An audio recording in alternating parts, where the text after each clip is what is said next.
Please go ahead, sir. We are live now.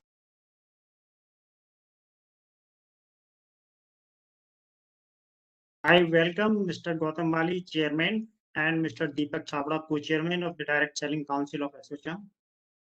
I also have great pleasure in welcoming all the eminent speakers and participants to this important webinar today.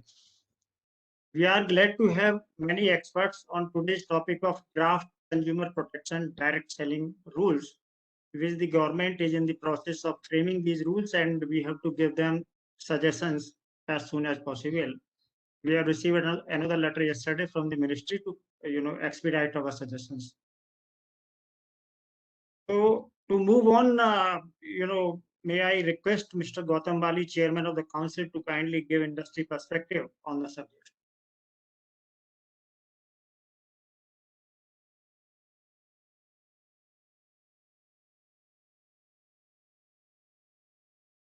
Appreciate the untiring efforts of ASSOCHAM for being an insightful catalyst in bringing the think tanks of the industry on this platform. At the outset, I'm thankful to the Ministry of Consumer Affairs, Food and Public Distribution for issuing the guidelines in 2016 and also coming up with the draft consumer protection direct selling rules of 2021. Direct selling industry in India is in a phase of transition, and we have moved from being a high touch to a high tech industry, owing to the necessities of doing business during the pandemic, which has led to the dawn of digital movement in direct selling industry. Direct selling guidelines 2016 was the first industry outline issued by the Ministry of Consumer Affairs, Food and Public Distribution, which gave definitional clarity to the industry. And since then, it has been used as a base document for future policy initiatives for the industry.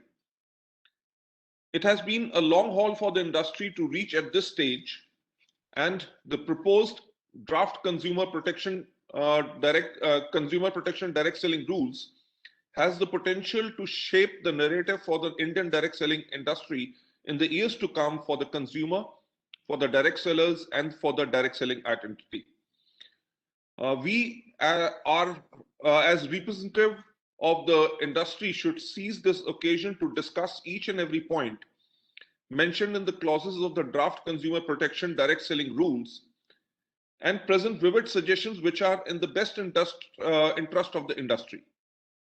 Need of the hour is to build industry-wide consensus which can be advocated with the ministry.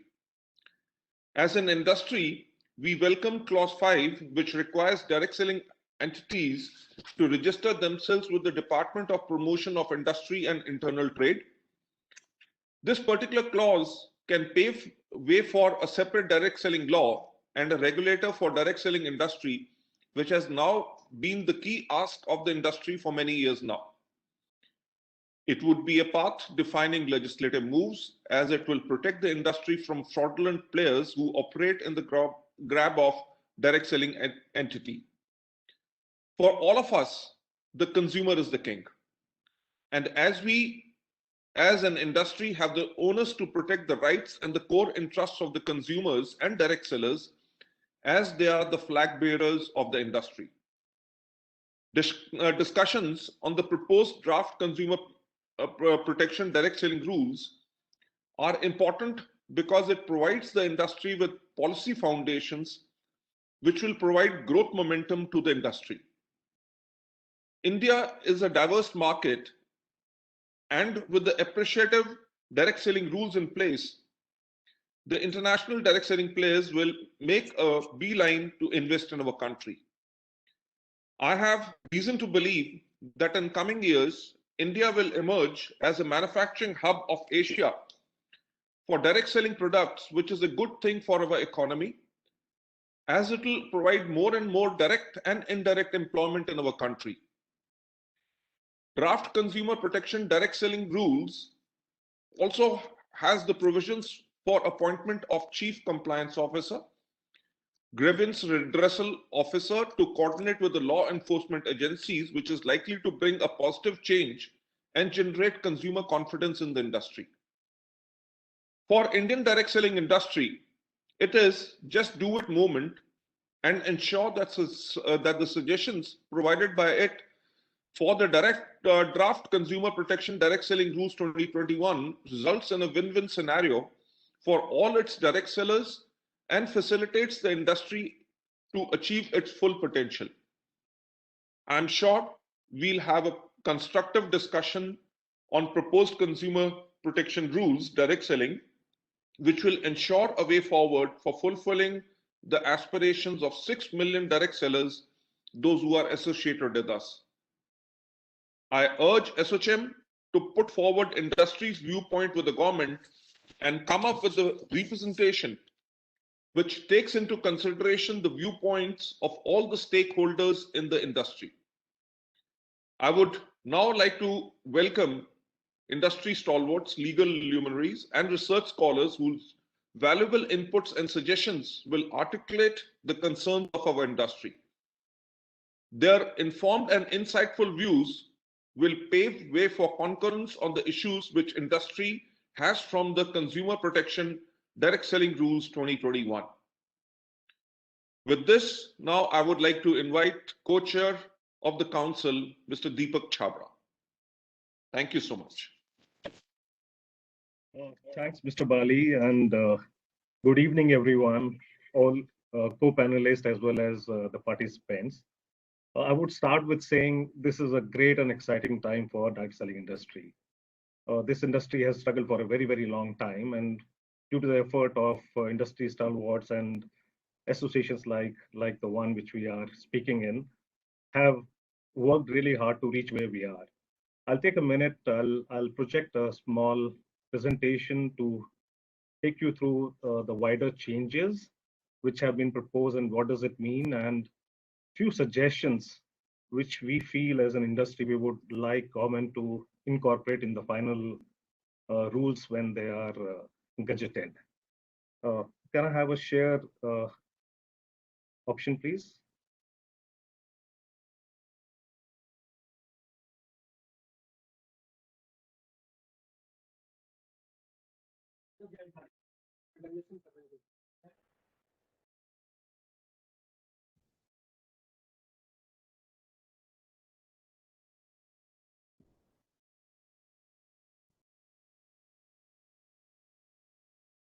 I hope my screen is visible. Yes, sir. Thank you. So this is the summary of what has happened. From no regulations to guidelines, till about 2016, there was no regulation at all. And the industry was not recognized as an industry properly. And then the guidelines came in 2016, followed by Act in 2019, and we are talking about the rules in 2021.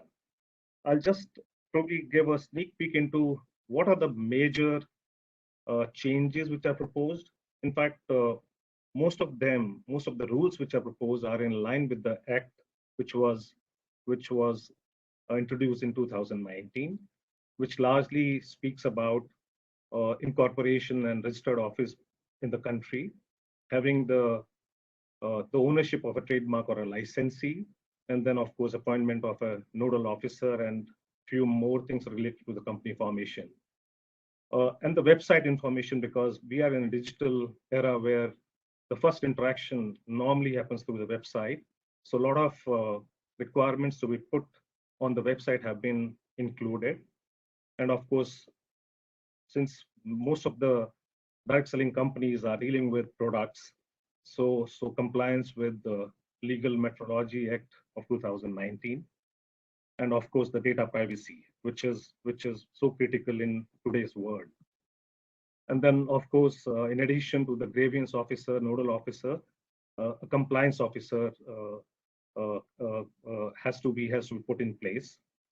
And then there is a mechanism of filing complaints by consumers through various means, and also the maintenance and records of the direct sellers. It also talks about registration with DPIIT for the entity, direct selling entity, but also all the direct sellers. Then it talks about the obligations of direct sellers and the direct selling entity, which largely talks about being true in the offering and rather than having any ambiguity on the products or the services which the companies offer. And Then there are certain obligation of the direct seller, which talks about clear representation to the consumer with the facts and the features of the products or the services being offered, and of course, protection of data and the private information of the consumers. And any material which is being used to propose the sale, whether it's a brochure or a catalog, it should be approved by the parent company, and it should not have anything which contrary to the features of the product. And the most important one is Rule 10, which actually talks about sale through e-commerce platform of the goods or services being offered by direct selling companies. And of course, the whole objective is to ensure that the true and the real direct selling companies are differentiated from companies which offer pyramid schemes and Ponzi schemes. So these are the key highlights of the Act and what is being proposed to be converted into rules later this year. So what does it mean for the industry, and what is our take? So firstly, as I said, if you are not recognized as an industry, of course you have a lot of obligations, but you do not have any right also. And we have seen in various direct selling companies, including ours, where the litigation doesn't reach anywhere because there were no guiding principles, and it was not bounded by any rules, especially during the time of guidelines. And those litigation went on for a very long time and didn't reach a conclusion, with huge risk to the direct selling companies and their direct sellers. So the move to convert the Act into rules is absolutely important, and it's an exciting time, as I said, for the industry. And as a large industry and Tupperware as a brand in particular, we really welcome the steps taken by the government in proposing the draft rules under Consumer Protection Act for direct selling. Direct selling, as Mr. Bali mentioned, employs about 7 million Indians, and it also does about 16,000 crores of business and contributes to the economy, but it was largely unorganized. And even when the guidelines were promulgated, it was only followed by about 11 states, and then the industry was unregulated largely. So it actually makes a lot of sense, and it's the right time to have these guidelines and the Act converted into rules.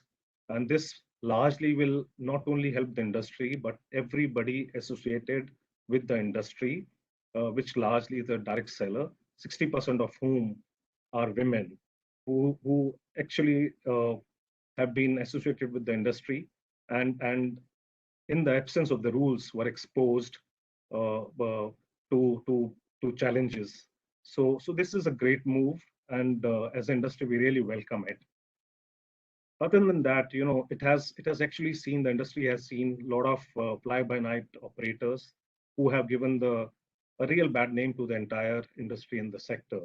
In fact, even if I say that direct selling is the least understood industry, I don't think I'll be wrong in saying that, because people associate the industry with a lot of wrongdoings which have happened, and that happened because there was no regulatory framework in place, and the honest and the ethical direct selling players also had to take the brunt of this.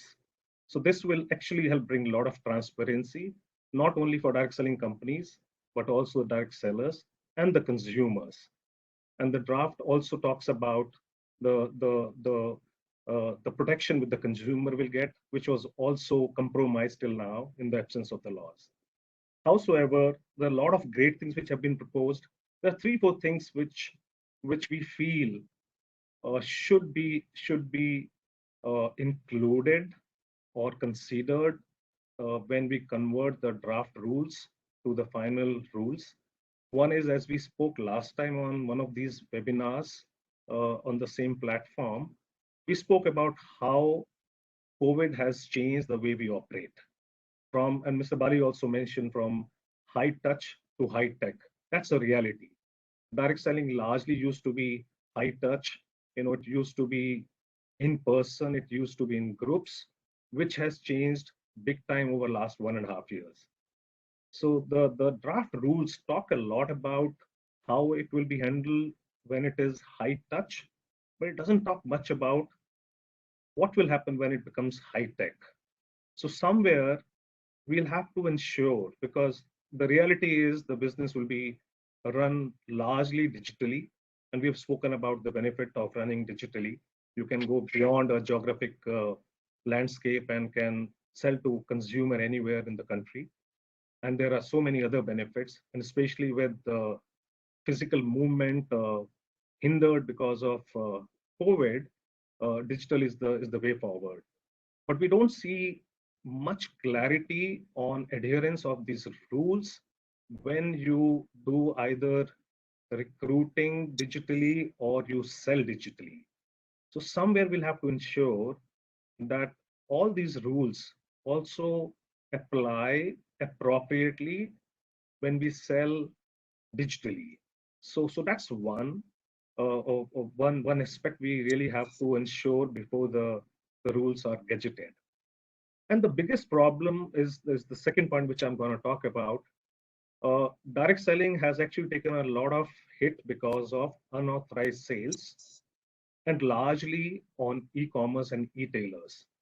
Although it has been happening physically at the stores, many of many of the retailers are selling uh, products which are produced by direct selling companies from their stores.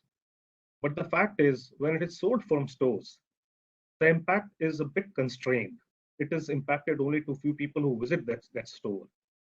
But when these unauthorized sales or representation, unlawful representation of the products of direct selling companies is done on online players, the larger e-tailers, the impact is huge because it doesn't have a geographical boundary. And we also know the kind of footfall or the eyeballs these e-tailers get. And another challenge is direct selling works largely in your own social circles. So when you're trying to sell on trust and faith. And when the same thing is available on marketplaces at a price or a discount, which as a company you can't control, the whole trust is gone. And that is what actually impact the morale of the direct sellers. And as we all know, direct selling works more on enthusiasm and the morale and the energy, and works within your social group. So if you do not have control on product and the pricing and the promotion on e-commerce and e-tailers, and you do not have a very strong and enforceable mechanism to address it, the problem will not be solved. We may bring regulation, but again, we may not have rights. Whether a brand wants to sell online or no, it should be left to the brand. So which largely means if somebody wants to sell, they really need to have a written approval, which is incorporated in the rules. But the doubt is the enforceability, because the same thing was covered in the Act also in 2019. We know the cases which are on currently in the Supreme Court against these e-tailers. So we really have to ensure that this clause is extended to ensure its enforceability, not only to the seller who is selling on marketplaces, but the marketplace operators also. So normally marketplace operators, they get away easily by saying, we are a tech platform where we introduce buyer and seller, and you have to deal with the seller. Until unless they are selling spurious or counterfeits, we cannot intervene. And that is where the ball stops. So this is very important in case we want to keep the morale and the trust factor on which the direct selling is based intact. We need to ensure a proper control on the pricing. So there is no undue benefit for a consumer who tries to buy from e-tailers, on which the unauthorized sellers are selling. and the direct selling agents or direct sellers get demotivated. So this is pretty important. On compliance, I feel there are two things which we would need help.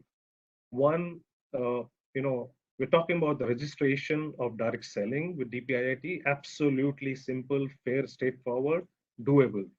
But when we talk about that all direct sellers have to be registered, I think that becomes a bit tricky, because we know direct selling, people join, people leave, it's a leaking bucket.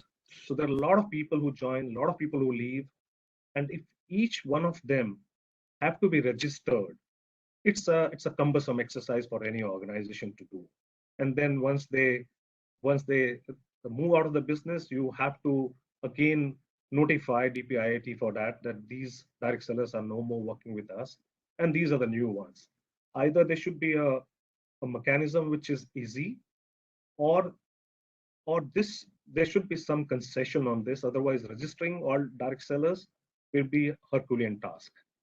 And the last thing which has been there in the draft rules talks about support, consumer support through various means, including fax, including offices, email, and phone, but its convergence with National Consumer Helpline. Uh, we need to understand how will it happen and what will it take. All of us uh, do have consumer hotlines, but its integration with the National Consumer Helpline is a bit of gray area now. So these are broadly how it looks like. Overall, this is a great step, as I said, from guidelines to rules. I think this is what the industry was looking for a very, very long time, and it's heartening to see it is reaching a conclusion now, and we can differentiate between real direct selling companies with the companies who are fly-by-night operators. But we need to ensure that we keep these three things in mind, largely the first two, that whatever adherences or compliances are required, they should be valid in the digital reality of today, and we should have enforceable and penal clauses for marketplace operators and not just marketplace sellers. So that's largely what I really wanted to share. Thanks for your time, and we'll be happy to take any questions you may have. Thank you.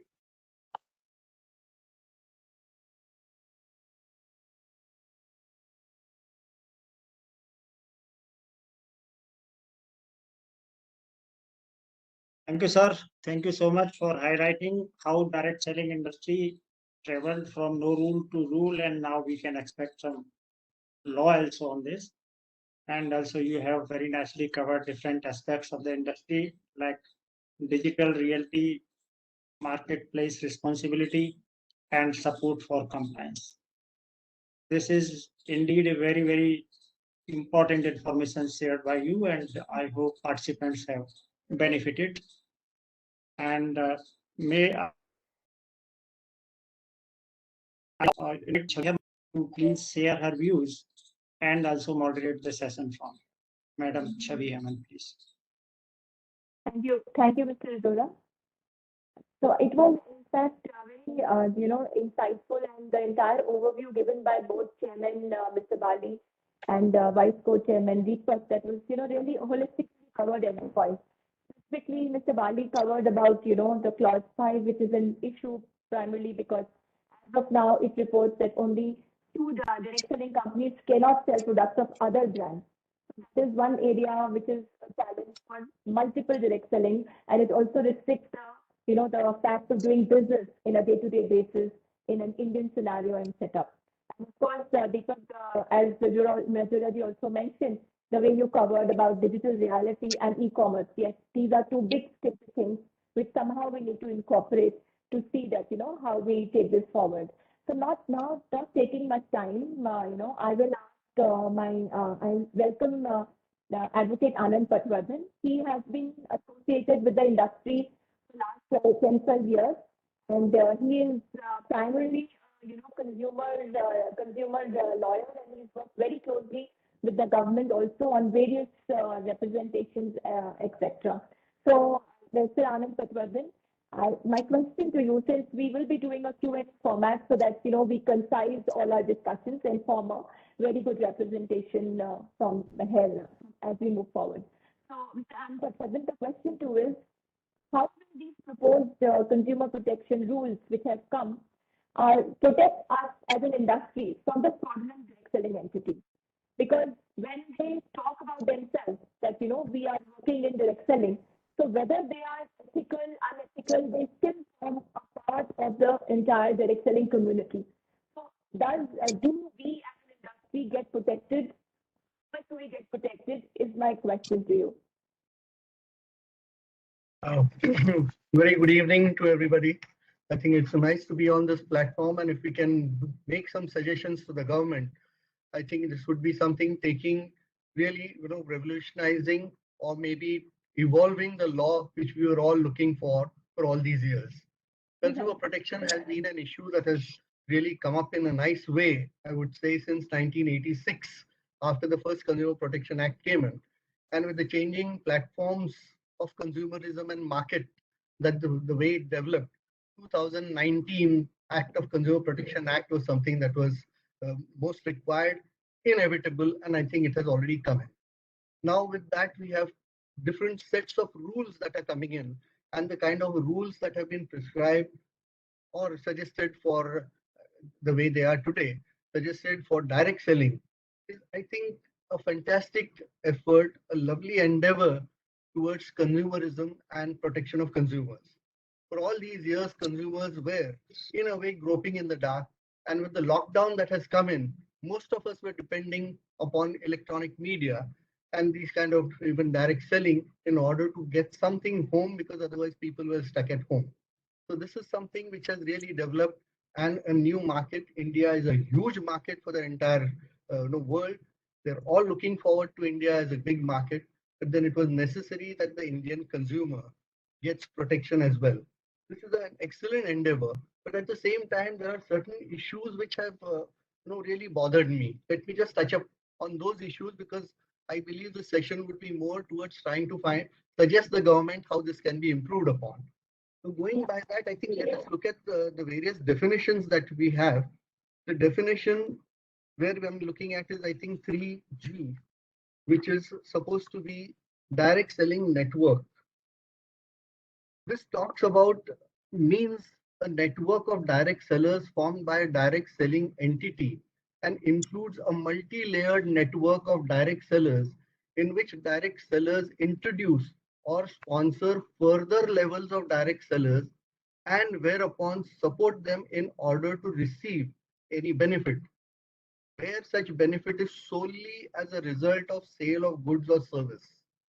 Now, when we are looking at that, the definition has provisos, provided that such network shall comply with all the following. It has no provision that a direct seller will receive remuneration or incentives for recruitment or enrollment of new participants in the direct selling business, except as a result of sale of goods or services by them. So merely getting new people in, he cannot expect any remuneration by just adding different participants who would be joining in. It does not require a participant to purchase goods or service for an amount that exceeds an amount for which such goods or services can be expected to be sold or resold to consumer. For second, a quantity of goods or service that exceeds an amount that can be expected to be sold or resold to consumers. Here again, we are looking at a situation where no participant can be forced to purchase something of minimum so much amount or a certain quantity of goods which he has to further resell. Third point, it does not. Now here starts the contradiction, and where my feeling of the complexities that have been brought in by these rules step in. Maybe I am wrong, but this is what has come to my mind first as the consumer activist is here.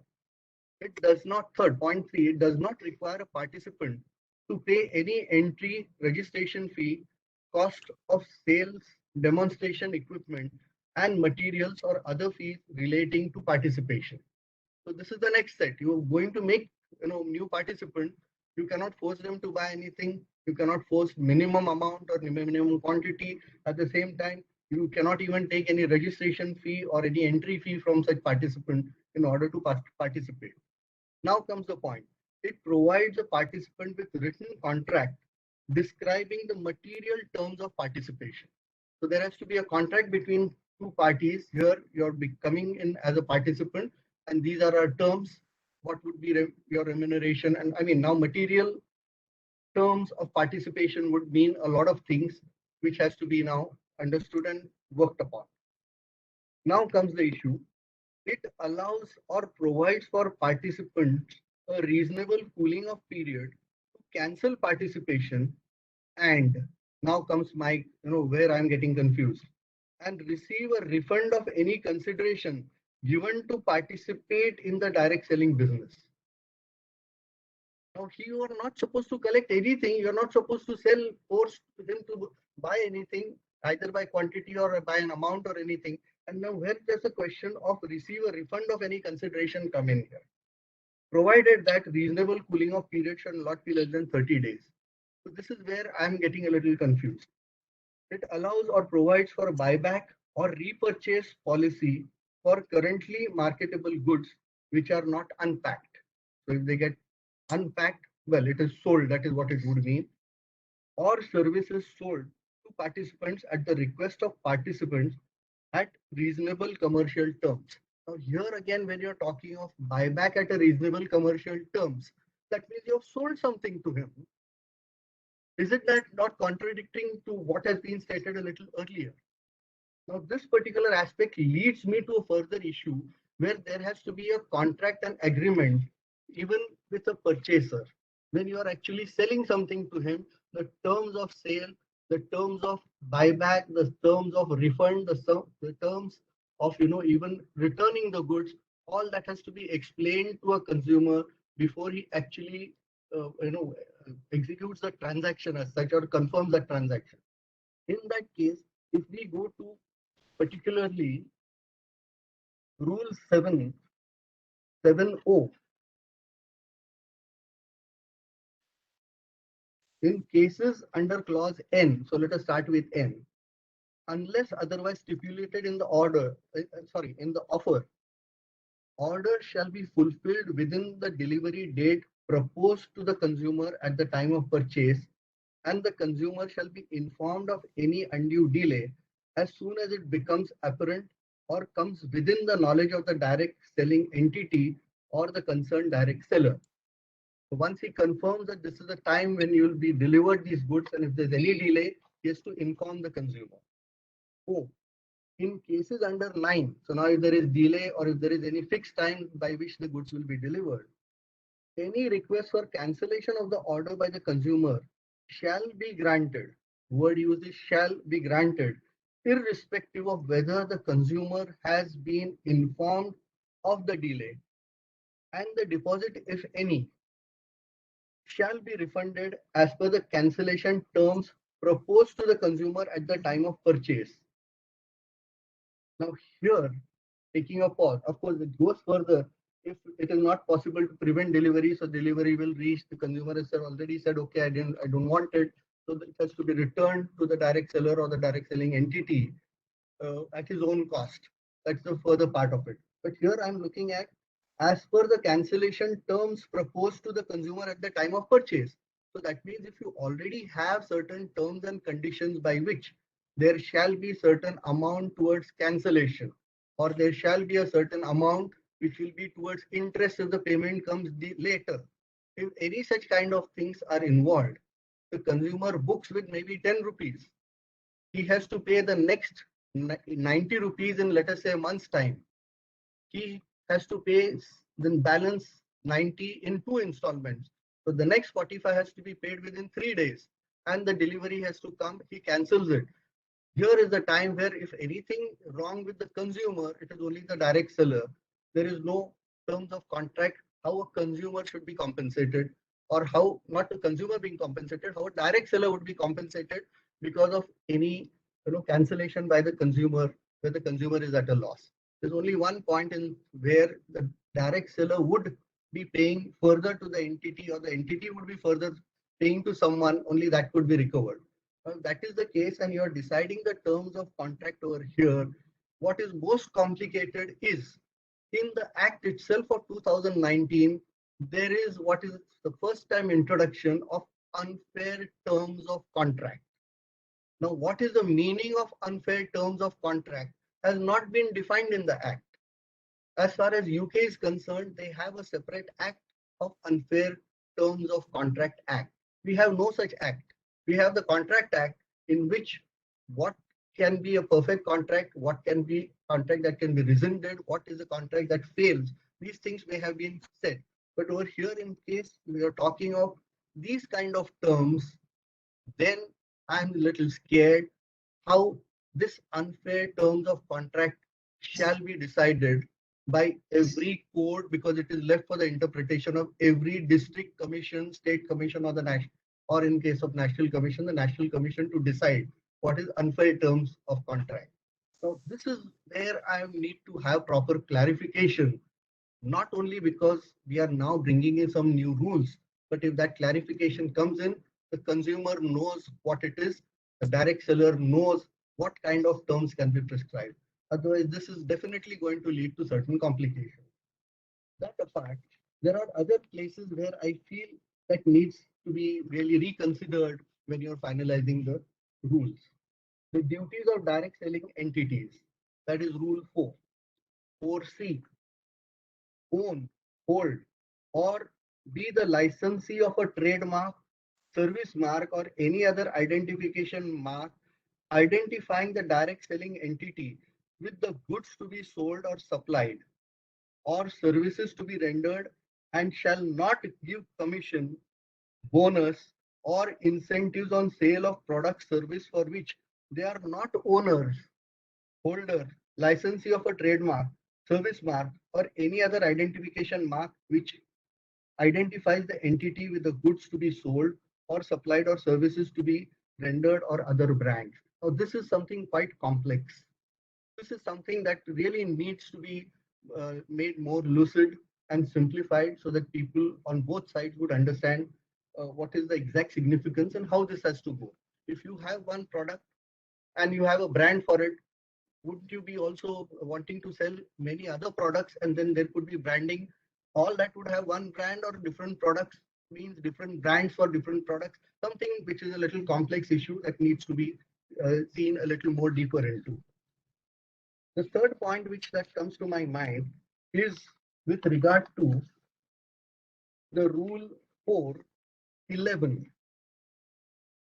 Every direct selling entity shall maintain a record of relevant information allowing for identification of all direct sellers who have repeatedly offered defective or spurious goods or deficient services, and shall publicly display the details of such direct sellers on their website and office premises. This again is quite a complex issue, that you are already now deciding that this person is repeatedly offering defective or spurious goods. Now, if he is your direct seller, he is selling some goods which are supposed to be your brand, but which are spurious, which you come to know, and that's how you display it on your website. Wouldn't that also be creating a lot of complexities with regard to defamation and such other issues, because you are already decided that this person is someone who is offering defective or spurious goods? So defective goods could not be defective at his end. He is trying to sell something which is manufactured by somebody else. It could be in a package system, unless it's opened and it's selling it separately, kind of a situation. If that is to be protected, how would the direct selling entity know that this direct seller is doing those things, opening up the package and creating defects, or probably manipulating and selling? In such situation, putting up a list on your website as well as putting up this in your office premises is something, is again quite complex situation as far as law is concerned, and that also needs to be understood. If there is a trial and the person is convicted, one can understand, yes, that comes in public domain that he has been convicted for such issues. But you are going to sit and decide on that is something quite complex. Third point is at 15. No direct selling entity shall directly or indirectly falsely represent itself as a consumer and post reviews about goods and services or misrepresent the quality or the features of any goods or services. This again is so complex. Every person here is a consumer of millions of things. You may be selling one product, you may be selling one brand, you may be selling some kind of a service. But apart from that, you're also consumer of so many things, and you could be a consumer of that kind of a product itself, which before you have started selling the product, you could have purchased from somebody else, and you have already given your comments on it, or you are required to give comments on it. Or like the present Consumer Protection Act, particularly when you're talking of the Central Consumer Protection Authority, which have in the Section 10 of Consumer Protection Act 2019, which basically also deals with investigative powers given to them as well as search seizure powers given to them, wherein they could be conducting search by themselves, and where any such kind of person who is representing or endorsing a product by giving comments, this is going to come in the way, and this needs to be properly understood. We need to apply our mind to this before such a thing comes into a rule that is framed by the rule maker. Another point that comes to my mind is the terms of offer are clear. This is, I'm talking of Rule 7.1a. The terms of offer are clear. Here, I'm sorry, I'll come back again. A direct selling entity and direct seller shall ensure that the terms of the offer are clear so as to enable the consumer to know the exact name.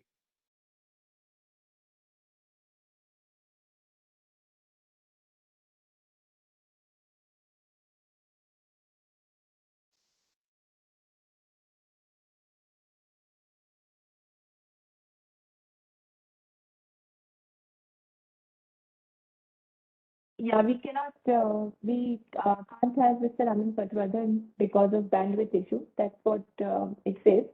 So what he discussed, the first part, about network definition and, how we are going to implement it and, how exchange of goods will happen and things like that. Now, within the direct selling framework, we all as industry accept most of the products are accepted back, even if they are used or unused, because to build up the goodwill of the industry. Now, in case the direct sale is left high and dry and a product is returned, 99% he can sell that product to someone else if it is not used. Also, all the direct selling companies even take the product back if it is in a saleable condition. That direct seller will be protected even in case a customer says no to his or her product. That is one. Other parts which he said about, trademarks, we will have This is something that would have to be considered. Yeah, Mr. Anand Patra, excuse me, I wanted to break over here. You were not audible for some time. I'm sorry? You were not audible and we couldn't hear or see you for some time. So we were just discussing as to what you have already shared with us. Okay, I think there could be some problem. I have already made my points. I was traveling. I've just landed in Bombay for this particular program about half an hour back. Okay, So I have still to make my points, and since I was driving the vehicle myself, I didn't get time to prepare. So what we are, but I'll forward that note to you. I'll have that note forwarded to you. Okay. Right? Thank you so Yeah. much. And the last thing that comes to my mind here again under the obligations, that's Rule 7.1i, is the terms of any guarantee or warranty, including the name and addresses of the guarantor, shall be easily available to the consumer, and limitations on consumer rights or remedies, where permitted by law, shall be clear and conspicuous. So this is another place where you will have to put up to the consumer. I'm looking at certain areas when you're talking of goods and services. Services as defined under the Consumer Protection Act, would that also include services of insurance, services of now the loan consultants who are getting you loans from the banks, those kind of services that come in? And when it comes to interpreting of any contract, the record and the history of Consumer Protection Act and implementation of the Consumer Protection Act shows that when it comes to terms of insurance policies, then you are stuck up with first pay the premium, then policies or just a cover note is issued to you, terms and conditions of the policy come much later. The consumer has never read the terms and conditions before making payment. That is one. There could be a cooling off period there, but then when it comes to interpretation of the terms and conditions of an insurance policy, the approach of the courts has been something different as compared to the terms and conditions of a registered agreement between a builder and a consumer. So this is one place where we certainly need to have everyone come on the same platform and proper interpretation of the law so that it applies to everybody as a standard, and not that every contract would be seen with a different yardstick. So this is where one area that comes to my mind again that needs to be properly addressed. Rest of it is, I think, more of a cut and paste from e-commerce rules which have been brought into the direct selling here. All the same, something that was required, some kind of rules to at least recognize direct selling as a new way for an interaction between sale and purchase of between a consumer and a seller. So I think this is something that has come in place. And I think if I have to answer the question, how this can be implemented, there are two ways. The aggrieved consumer can point out that the direct seller or the direct selling entity is one who has not followed the rules, not provided me with the kind of details that he is supposed to provide under the rules, and that amounts to unfair trade practice. That is how he can approach the consumer fora, or he can even maybe write to the Consumer Protection Authority, who in their investigative powers look into this kind of a deal or dealings that are happening and take up the matter themselves. When it comes to spurious goods, sale of spurious goods, apart from the direct selling entity putting up on his website that these are the fraudulent people or who have been selling spurious goods, these people can very well take action. And if the spurious goods are harmful, there are even certain punishments prescribed in the Act, particularly Section 98 of the Act, 98 and 99, etc., wherein the Consumer Protection Authority can approach the appropriate court by filing a complaint, or also refer the matter to the National Consumer Commission so that a complaint can be filed for such kind of unfair trade practices. Okay. The way I think the law rules could be implemented. Yeah, we have to move forward since we have to close also. So thank you so much for the input, and we look forward to your notes to us, and we will take it forward from there. Now, since you elaborated on the clause 4, I request Mr. David Stanley, Managing Director, International Private Limited, to urge his views on the particular clause, duties of direct selling entities, clause 3, which states that direct selling entities cannot sell products or provide services if they do not own the trademark. So that is, since Mr. Stanley, your entity which is Indian based, we are doing a lot of selling. I would want you to take this. How will it operate to all the direct selling entities who are at present not just selling their own brands but also selling other brands? So over to you, Mr. Stanley. Yeah, thank you very much, ma'am, and thanks to the chairman, Mr. Gautam Bali, and the co-chair, Mr. Deepak Chhabra, for inviting me as a panelist. And greetings to all my fellow panelists, and thanks, Ms. Chavi, and good evening to all the attendees. It's a privilege to address this point. It is very clear, I think, in the current context. If you're a legitimate company, I'm sure you have trademarks on all your brands, and I'm sure that you will be manufacturing the product yourself, or like us, we do OEM manufacturing with outsiders. But these are products only sold by us with our own brands, for which we have the trademarks. So similarly, I think any legitimate direct selling company should have all this as per the proposed act. Now, if you see, going a little bit back into statistics, 2016, as you know, the new guidelines came. And afterwards, I took some figures from my friends in Delhi. I believe 1,112 companies applied. Maybe my figures are wrong or right, I don't know. But this is what my 1,112 companies applied, to be listed. And after scrutiny, only 457 got listed. So I don't know what happened to the rest. So what kind of products were they selling? Are they selling products with the proper trademark, proper branding, or are they selling third-party products for which they are not responsible for the quality, or they are not responsible for the to deliver what the product claims cannot be delivered. So right now, even now, as you see, I think sometime back I've checked, active companies are 313 out of the listed companies. So 1,112 companies are there, at least the ones who tried to become members, and only 313 are active right now. So this goes to say that if you do not have such rules, a lot of illegitimate, companies which are not, having proper products and things will be, trying to do direct selling business. And one rotten apple can spoil many, they say. So they can really spoil the name of the legitimate direct selling companies. So I really appreciate this point 4.1C. And also, if we do not have this, we become like aggregators, like, Amazon or somebody else, where, we will be selling multi-vendor products or multi-brand products.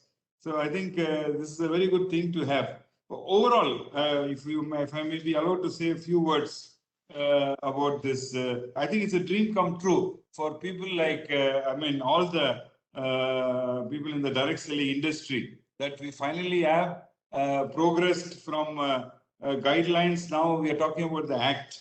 I believe it's going to be notified before end of July. I remember one of the first meetings all direct selling companies together had was in 1996. Then, Tupperware, Amway, all were there. Lotus Books those days. Only Lotus and Eureka was there, was the first few company. And then we all discussed that we need a law. From 96 to 2016, it took 20 years to get the guidelines, Thanks to the Modi government, at least now things have started moving in a very fast pace. And now we are talking about an act. That's really fantastic. So this act, I think, is literally a dream come true for all of us.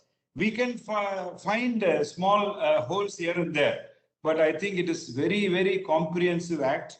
I must congratulate the people who worked on these acts. I remember 2008, 2009, Madam Chavi and me, we used to go every month for meeting, 1 month to DIPP, 1 month to Ministry of Consumer Affairs. We met all the undersecretaries, joint secretaries, and so we have, as Mr. Gautam Bali said, we were the one, who were educating them, demanding that we need this, and finally here it is. I'm from my side, I'm sure others in the direct selling industry also, we are overjoyed to have such an act.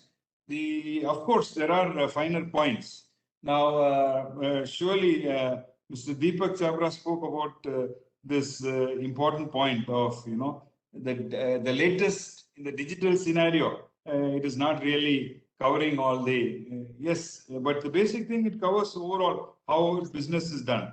And by and large, all our companies, thanks to self-regulation and also thanks to the guidelines, I think we are almost 100% compliant. All the top companies are already 100% compliant. It's not that, we need to have complete change in process, system, etc. All these things which is mentioned in the Act, I think we are already compliant. So we will not have a major problem in, when the Act comes into, when the Act is notified. But one point I'd like to leave you with is not related to this Act alone. It's a different point. Earlier on, when there was no Act or no guidelines, direct selling companies were, booked under PCMC Act. Now, just because we have this new Consumer Protection Act for direct selling does not mean the PCMC Act is gone. Okay, the PCMC Act is still there. At least now, since they are asking us to register and so on and so forth. It is like giving an industry recognition to us. It is like also very clearly specifying that direct selling is an industry by making an act for it. All this is good, but on the ground things may be still different. You may be still booked under PCMC Act, and even after the new rule comes, the authorities may not recognize. So it will take some time to. I think we need to claim that we are not coming under PCMC and we are coming under this act, and start to slowly make people understand that we are legal and things like that. So that's my points. So thank you very much, madam, for considering me. Thank you. Thank you, Mr. Sandy, for your views on this particular point. We'll have more deliberations on this, and then we will have a consensus as to what we should do, because there are companies who are selling other products also, and keeping in mind that we have to see how they are doing business. Of course, everybody has contracts to sell other products as well, but how we are going to implement it and see that nobody is harmed and the entire industry progresses to a better future. So now moving on to my next speaker, I now request Mr. Rajesh Kumar, Managing Director, Family Direct. Welcome, Rajesh, after a long time. I would want to share your opinion on the consumer protection these rules. How will it be helpful in building a wide brand image for the industry in the near term, in the immediate future? How it is going to help? Of course, we are doing all the work and we are trying to convince, but how does it immediately help? Thank you, Chavi, and a very good afternoon to all. And thank you, DS Rajoyaji, Chairman, Co-Chairman, and good evening to all the distinguished panelists. First of all, I think congratulations to all the people from the entire ecosystem industry associations who work very hard for last 2 decades plus. And I'm a witness to you, Ms. Chavi, who have, you work tirelessly to take this mission aggressively with various state government, various forums, and some of the forums I was there with you in Kerala, many other states also. So a lot of people have contributed today for us to be here in this situation. So thanks to all the people and all the tireless work done by everyone to reach where we are today. And also at this moment of time, I also remember the hard work and the initiative done by our ex-minister Paswanji, who also did a lot of work, actually respects from all of us to the great soul, and may his soul rest in peace. So I think there was a lot of work done also. I think most of the things actually, like, very elaborately shared by Gautam Baliji, as well as actually a detailed presentation by Deepak Chhabra ji. So I don't want to go, over it again. I have actually, on a note, I have actually, my first suggestion is actually this rule, can the nomenclature, can it be changed at a consumer protection? Hello, am I audible? Yes. Yeah. So the name says actually Consumer Protection Direct Selling Rules 2021. So consumer protection should be one element or an aspect of this rule. It cannot be a rule by itself. It should be just an Indian direct selling, looking at the big picture, looking at the big scenario where India is going to play a leading role in the world direct selling organization. So we need to envisage that and probably do the nomenclature accordingly. Already it's a part of the Consumer Protection Act 2019, but consumer protection direct selling rules could be one aspect. So that could be looked upon, because I personally feel when it came to food supplement, we had a long struggle in terms of actually, like, getting out of PFA, prevention of food adulteration, and PFA was an act, and PFA actually should have been one aspect of the act where prevention of food adulteration is stopped, but it became a act itself. So from there to move into an FSSA was a humongous task. So my one on a lighter note, my first request is basically this rule can be renamed as Indian Direct Selling Rule 2021 rather than Consumer Protection. However, a larger emphasis would be there to protect the consumer, protect the industry, protect everyone, a part of the ecosystem. That is one part, and I think Baliji also and Chhabra ji also mentioned about actually complying with the association and the government for it to be listed as a genuine company. So I want to bring in or suggest probably a substantial amount of paid up capital as a prerequisite for a company to be incorporated. There are companies which are actually registered under ROC with 1 lakh rupees. You can't even buy a computer and a printer and they start direct selling business with 1 lakh rupees. And that is actually like how we allow these people to mushroom. So my second point is actually bring in a substantial paid up capital so that the genuine, focused and a capable group comes into this business and their interest is protected so that there are no easy entry for fly-by-night operators into this business. So this point probably should be brought in, which will protect the industry, which will also protect, because 1 lakh paid up capital, there will be 100 people coming. But again, that doesn't even contribute 1 crore to the government, basically. So that is second point, which I thought, it's very important for us to actually sanitize this whole thing.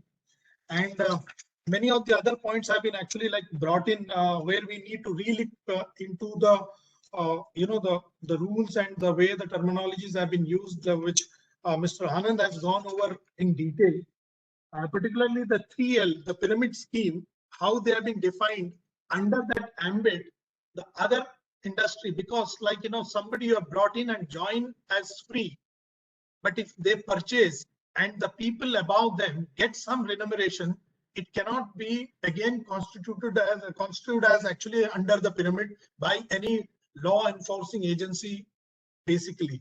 So that actually should restrict only by enrollment, any some act of enrollment, or just sticking only to enrollment, and by virtue of that, if somebody is getting any incentives, that should be brought under, because it cannot be a performance of those additional subscribers where it is mentioned as a result of enrollment action or performance of additional subscribers. There can be a performance of additional subscribers who join the business and the network, and there will be a monetary incentive where the people might get as a benefit of their purchase. But again, that cannot be brought under the scheme of pyramid. So this, I think, need to be properly done to protect the consumers as well as the industry. So that is one suggestion which actually which I have, and on that part, and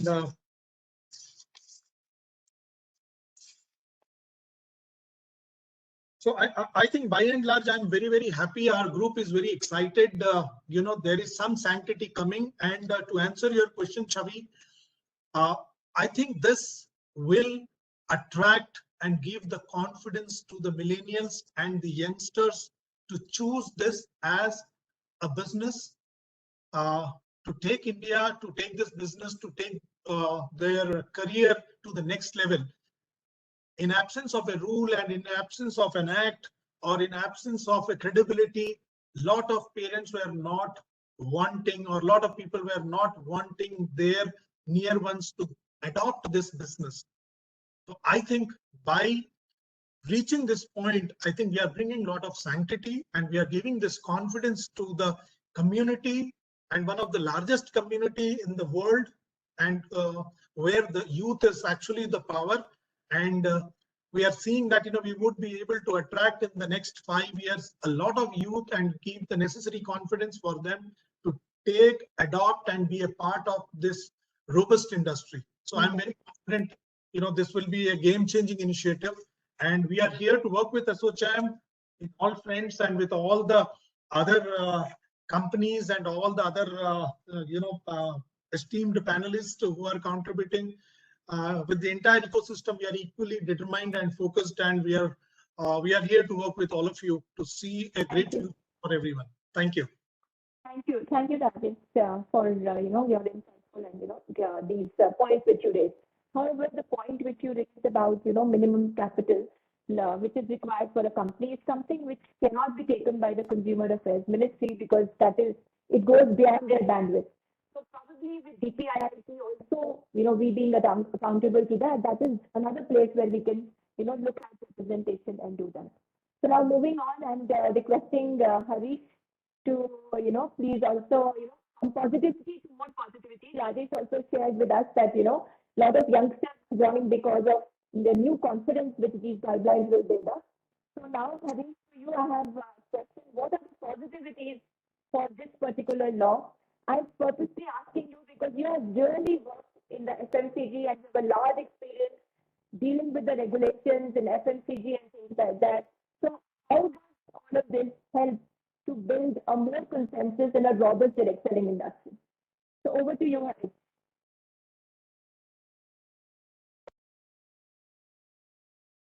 Everyone for inviting me to be a panelist of this esteemed webinar. Well, I would say like somebody has pointed out that it's been 20 years, to reach the guideline stage, and then maybe just 4 years to reach the rule stage after that. So I believe like any evolutionary process, this is also a process of evolution. Whatever we might discuss here, whatever we might be able to influence the government to do, I think things are going in the right direction overall. And the law will also evolve over a period of time. You can't make something perfect in the first attempt. So whatever we have today will be a good starting point. That's what I feel.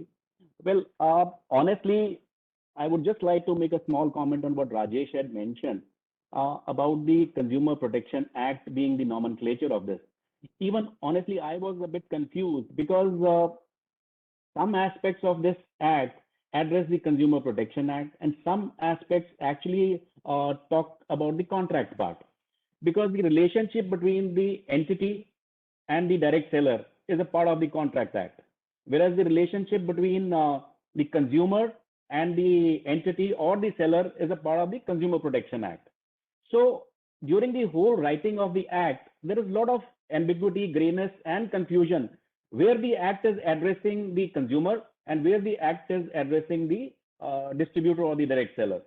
So probably a lot of clauses need to be restructured in a slightly more readable format, that the relationship between entity and the seller is clarified in one part of the act, and the relationship between direct seller plus entity and the consumer is identified in a separate kind of a chapter. So that is one very important element, because I see suddenly one clause is addressing the relationship between the direct seller and the second is with the consumer. So the act moves back and forth a lot. So somebody needs to, rework that. So besides that, I find most of the things going in the right direction. And one thing which excites me the most, because it has impacted us probably a lot as an organization, is the e-commerce companies, how they've been addressed. Having said that it excites me, but I fail to see very concrete teeth in this clause, which will actually help us redress this issue in totality. Because unless there is a linkage between this act and the e-commerce act, it will not solve anything actually. Because today also, the e-commerce act states that the e-commerce people, they are supposed to give us the list of people who are listed on their website. They're supposed to give us the names, addresses when we want, who are our distributors who are going there. But unfortunately, the compliance is not there. That is the tragedy of the Indian legal system, that we have probably more laws than anybody else in the world, but the compliance is minimal. So if the compliance or the integration of this law with the e-commerce act is there, I think it will provide a lot of teeth to this particular provision, and this excites me. And I feel this is the most important takeaway for me in person, because otherwise most of these guidelines which have been there since 2016, we are almost, if not 100%, maybe 99.9% already compliant with most of them. So it does not impact us from any of that angle. Yes, it will provide legitimacy to the industry. It will provide, as somebody has just said, that lots of parents are scared of putting their children into this industry. So it's all going to be positive, because unfortunately there has been COVID, but our industry has been at the positive side of this pandemic, because it has led to, because we are in health supplements and we are a part of MLM business. So it has given us a very, very good, strong, positive boost. So we feel that we are in the right space. We are in the right economy at this point of time. We are in the right regulatory environment. So I think we are in the happy space right now. Thank you, Harish. And before I move on, I would really like to thank Forever, primarily because as selling in entire India, it's thanks to Forever Living, because they were the first founders of aloe vera, and that's how the product was created for all of us to consume and use. So thank you for that, Harish. And absolutely, the e-commerce point is absolutely bang on. In fact, to my next speaker, Nirupama Sundarajan, who has worked on the policy with me from 2009 onwards, and not just on direct selling, but also on e-commerce and non-store retail and retail. I had this question for her that, how do we make e-commerce points strong enough that it is actually possible for direct selling entities to question them when these things happen? Because it is happening not just for you, but for many, many companies. So over to you, Nirupama. My question is absolutely direct. How do we make, as even Harish said, how do we make language list most strong so that we can protect the direct selling entities when they see their products being sold on e-commerce marketplace? So over to you, Nirupama.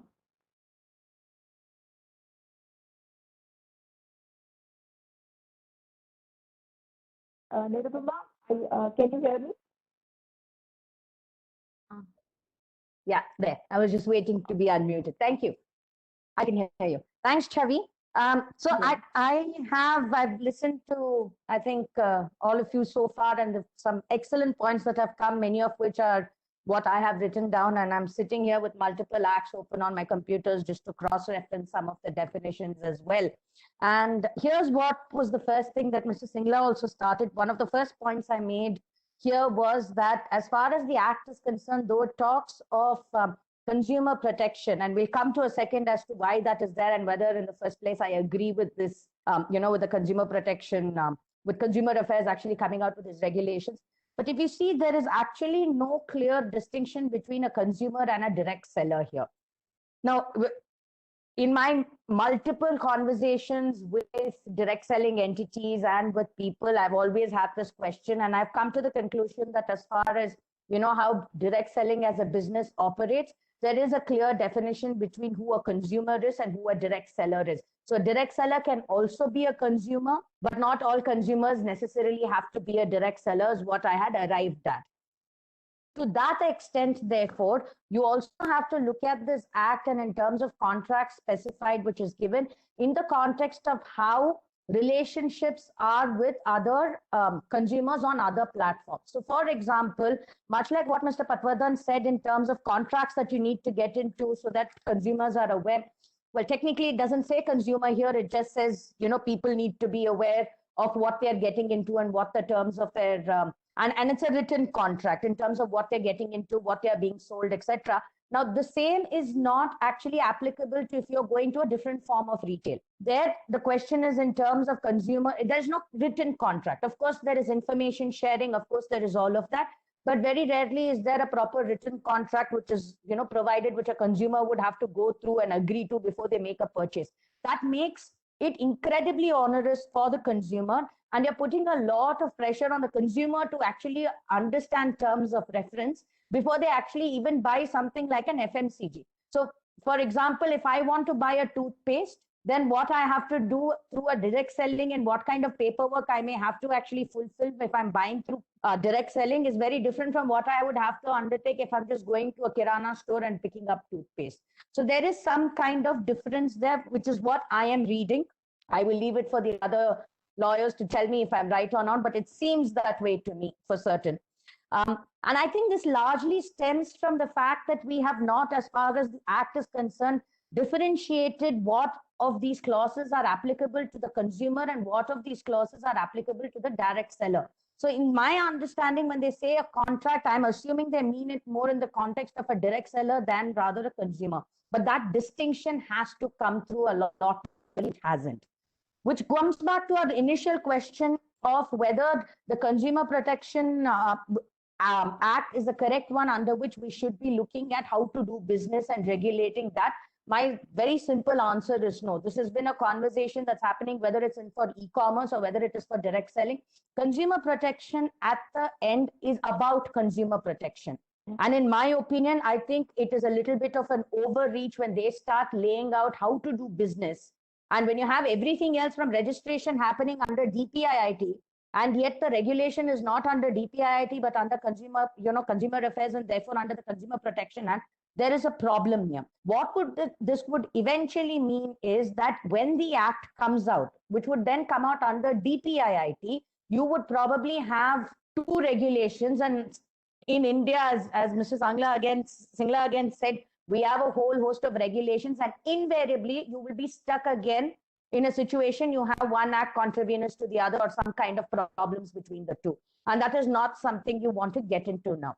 So while we're trying to do this with e-commerce at one level, I think it would also make sense to maybe make the point that as far as the provisions of the Consumer Protection Act are concerned, this act contains only those aspects that pertain to basically your relationship with the consumer and what is there for the to protect the consumer as such, and not really maybe get into the contractual terms of how to run a business and basically where to, the relationship between a direct seller and a direct selling entity.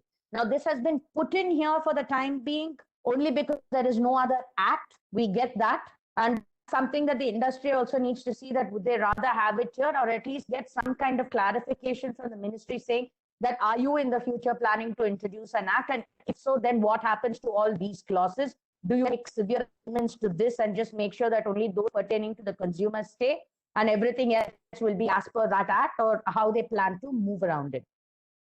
This is the first point. And I think this is a very important point that needs resolution as far as immediate clarity and long-term clarity is concerned. The second is when you come to e-commerce. Now, this is where even the businesses will have to sit down and take a look. And I think Mr. Bali made a very, very great point when he said that the business, especially over COVID times, has transitioned from high touch to high tech. And I think that makes a lot of sense, because given how we are progressing as an economy and generally how life is progressing, technology has become a very important part. So it is only natural that selling online, accessing people online will become an intrinsic part of business.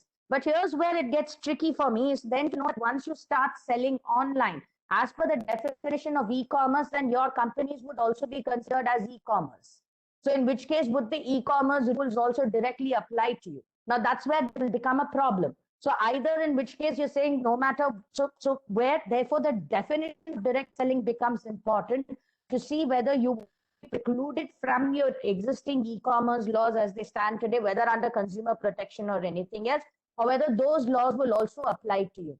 In which case you have dual regulations going depending on how you choose to sell your products and what method you use. And it doesn't, and while it says e-commerce, it does talk about a direct selling network, and it gives you all the scope of what it is. But at the end of the day, it's not a direct selling entity hasn't been defined in such a way that it hasn't rightly so the entire aspect of how to run your business. But this will become an important aspect as far as e-commerce is concerned. Going to how do you prevent e-commerce companies from actually allowing them to sell brands or through you? I think this is an interesting question, and this cannot actually be done through regulation. It has to be done, I think, either because from a regulation point of view, and while somebody did bring up the point and said that marketplaces usually say that they cannot interfere, they are right.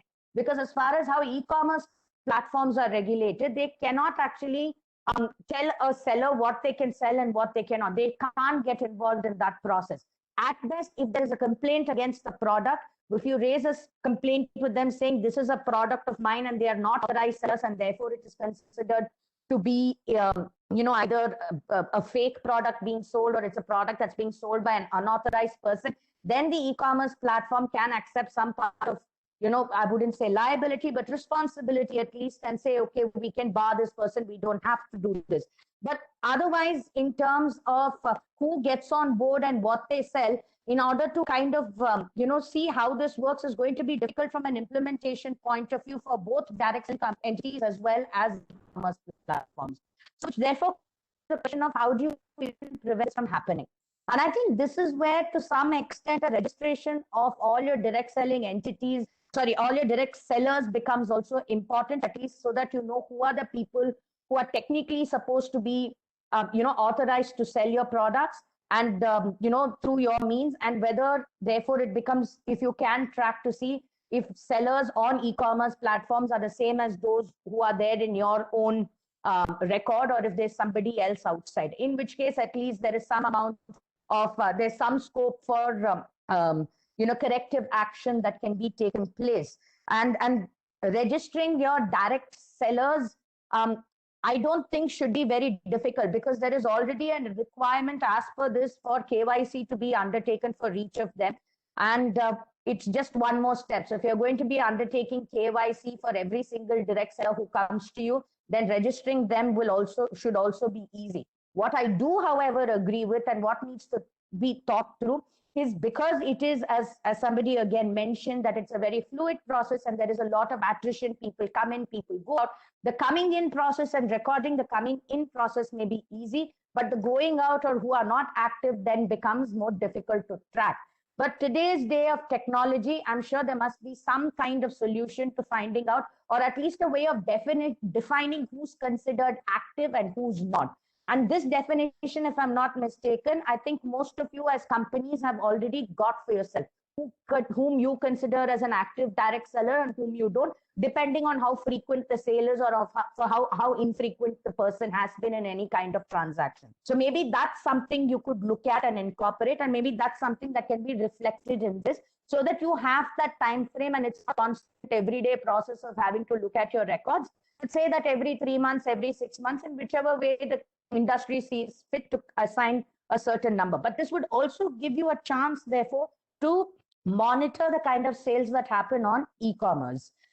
Because there has to be some kind of integration, as was rightly pointed out, between e-commerce and direct selling at some point, not to the extent of, at least, not just from the point of view of saying that how can I ensure that, products are being sold to the e-commerce platform, but also from the point of view of whether e-commerce rules will be applicable to direct selling companies.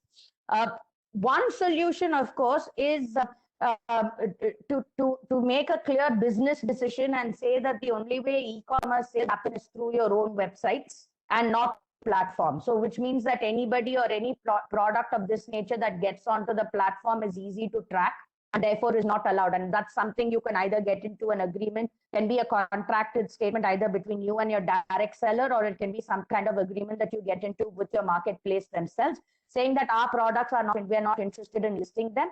And anybody who does, or anybody else, you should let us know. Maybe that's one way to look at it. But I don't think putting in direct rules or direct regulations is going to help much, because enforceability of any of that is going to be a huge, huge challenge. That was the second bit. The third is in terms of just one basic point that I would like to bring in is, while there is a lot of contracts here, I mean, we know in India, contract enforceability is very, very poor. I mean, as part of our of doing indicators, it's problematic. So if we're making it more onerous in terms of paperwork, but we're seeing there are contracts that are saying that all of it will contain this. First point is, given how long it takes for cases to get resolved, we know in the direct selling sector itself, given the kind of misinformation that is there, and usually the difficulty that comes in at every level of court, how practical is it for even a consumer at sometimes to probably go and be able to actually enforce the contract? How easy is it going to be? How long is it going to take? That's something more of a, more at a philosophical level that begs some kind of discussion, because as I said, again, if you're expecting consumers to get into a contract every single time, and that's another bit that is not clear, that every time they're making a purchase, or is it a one-time contract that they get into between a consumer and a direct seller? I mean, how does that work? So if every time I want to buy toothpaste, if I'm going to have to sign paperwork, as a consumer, why would I ever come and choose products from any direct selling entity? I would just rather go somewhere else and pick it up where I'm not required to sign a contract. The last point, and this is completely disconnected, is on clause 9, where it says anybody who's been declared as a bankrupt person cannot engage in business of direct selling. Now, I'm personally not in favor of this, because if we're talking of what direct selling has done and as a source of livelihood, it has given people a chance to restart entrepreneurship. It has been a way to get started. And this particular clause almost makes it sound as though going bankrupt is a shame. Bankruptcy is as much a reality of entrepreneurship as is success. And part of our entire agenda, if you're going to want to encourage entrepreneurship in India, is you cannot view a bankrupt person as somebody who is problematic. So to club them along with a convicted person or a person with unsound mind seems a little harsh.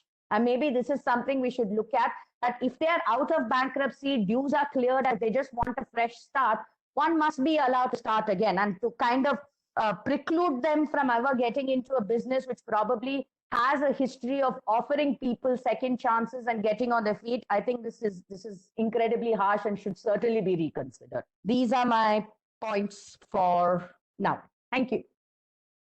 Thanks, Nirupama. And I do agree that, e-commerce, it is difficult. But however, I think that is one point which needs to be studied by other lawyers as well, and see that how we can get this implemented, because we need to protect the industry from the e-commerce platforms and ensure that, whatever we as an industry can do. Of course, litigation is always there, but litigation is not a solution, because it takes a lot of time, effort, a lot of money, and it's not the answer to this particular question. You also mentioned about, getting everybody getting into a small contract when buying. Of course, that's a very valid point. And we will see that how we can simplify that aspect of the business as well. So now moving on to Suchitra, I have Suchitra, you also worked very closely with us, especially while you were at National Law School in Bangalore.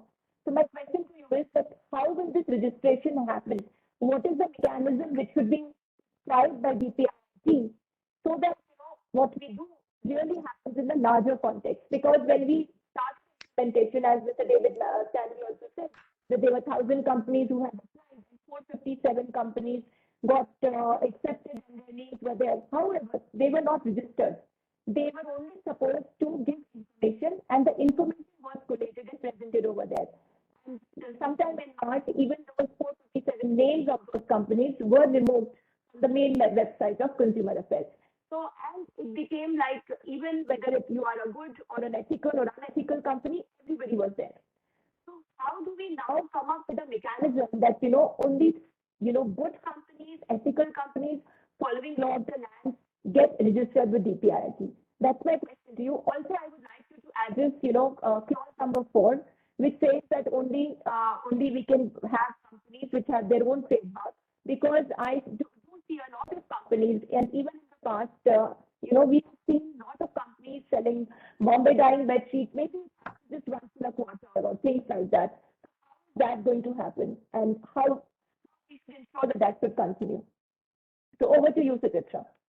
Thank you, Chavi ma'am, for this opportunity, and my co-panelists and the people present here.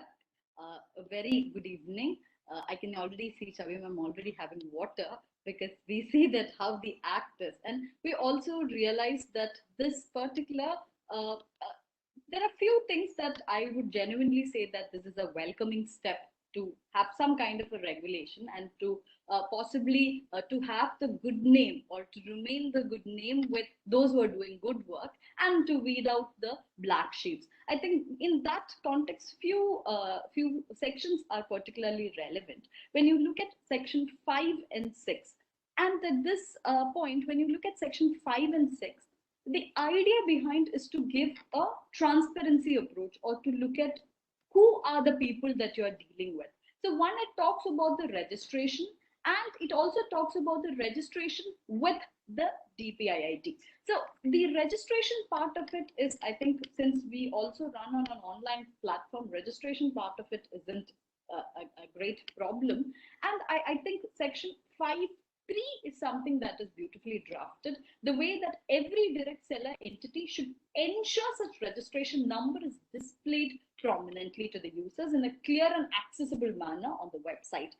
And the same thing applies with regard to section 6 as well. What does section 6 talk about? It talks about what are the mandatory requirements, and I'm sure that these are some things that the companies would be doing any which ways. The last thing is about the register that needs to be maintained of that of a direct seller. I'm sure that since the direct sellers play an important or are the important players in the market, I'm sure that you would also have this. I'm sure that the earlier speaker also mentioned that it is quite difficult to keep a track of who are with us and who are not with us. Of course, that may be a problem, but I think technology can help us at this point to have a registry.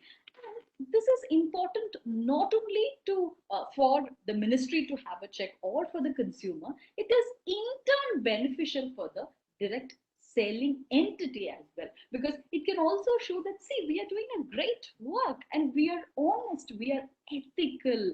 I think ethical business practice is something that which is current in nature and that needs to be adopted, and especially a platform or a market player like direct sellers who have been part of the market and who has played really well even during the times of COVID. I believe that registering part is brilliant, because that is what it requires. And also this brings in transparency. This also helps the direct selling entity in turn to show that, see, we can weed out the black sheep in that manner.